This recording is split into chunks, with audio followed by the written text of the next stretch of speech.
Bonjour Nathalie. Bonjour. Alors hier vous étiez en Suisse, donc à Weinfelden, Ouais, c'est ça, pour ouais. une étape de la Coupe du Monde. Est-ce que tu peux me décrire un petit peu d'abord le circuit pour toi? Alors le circuit, on a fait deux tours de 21 km.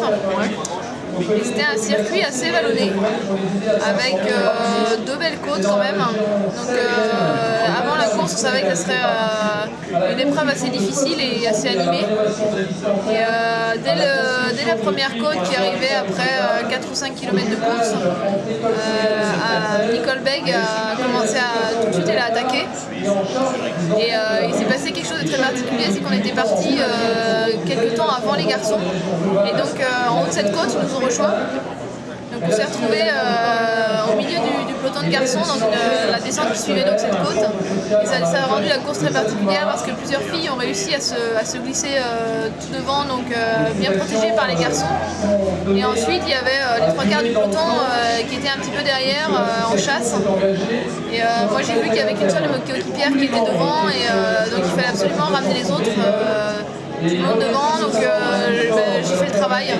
J'ai fait 3 ou 4 km très dur pour ramener les filles avec les garçons parce que si on laissait les premières devant, on les revoyait plus de toute la course. Donc ça a été 4-5 km très dur et quand enfin tout le monde est rentré, on s'est retrouvé au pied d'une très grande côte. Donc là les filles ont à nouveau attaqué. Donc là j'ai eu un petit coup de moins bien, je me suis trouvée lâchée avec une belge de l'équipe Zepto. Et on voyait tout le monde attaquer devant, les filles continuaient vraiment à rouler fort et par contre heureusement pour nous très rapidement le circuit est devenu très plat, donc il y a eu moins de velléité, donc tout le monde s'est un petit peu reposé, on a pu rentrer. Et dans le deuxième tour à nouveau dans les côtes et dans les endroits un petit peu difficiles, dès qu'il y avait des virages un petit peu difficiles, particulièrement Nicole Begg attaquait parce que je pense qu'elle avait vraiment l'intention de s'échapper. Mais malheureusement pour elle, ça s'est pas terminé comme ça. À 4-5 km de l'arrivée, on était encore un peloton de 20-25 filles, avec vraiment les grosses équipes qui étaient encore complètes. Et il y a eu une attaque de Elma de Vries, la hollandaise, qui a pris très rapidement 200-300 mètres d'avance. Et personne n'allait la chercher dans un premier temps. Et ensuite, les coéquipières de l'équipe Rollerblade, ils sont allés, mais ils n'ont pas réussi à revenir. Et à 2 km, vraiment, ou 1 km et demi, ça devenait très chaud.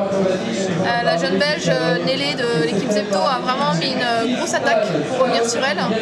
Et à 1 km, on est revenu sur elle. Et ensuite, mon équipe, on a vraiment fait la tactique qu'on avait mis en place. On a attaqué à 600 mètres de l'arrivée.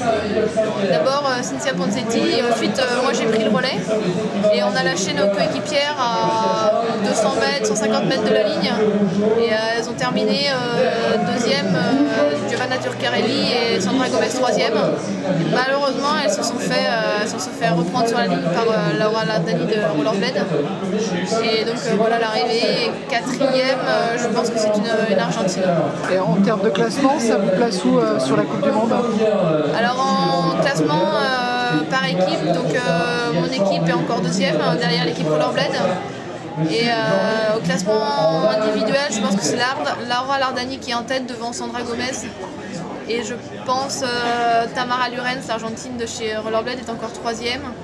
Et je pense que Giovanna doit être maintenant 4e ou 5e. Donc pour nous, c'était un très bon résultat hier, même si on aurait pu vraiment gagner. Mais on est vraiment une équipe récente, c'est la première année qu'on court ensemble. Et après 3 quarts de course, on commence vraiment à trouver des automatismes. On est vraiment confiante pour la suite. Bon courage pour la suite de la saison. Merci. Merci à toi.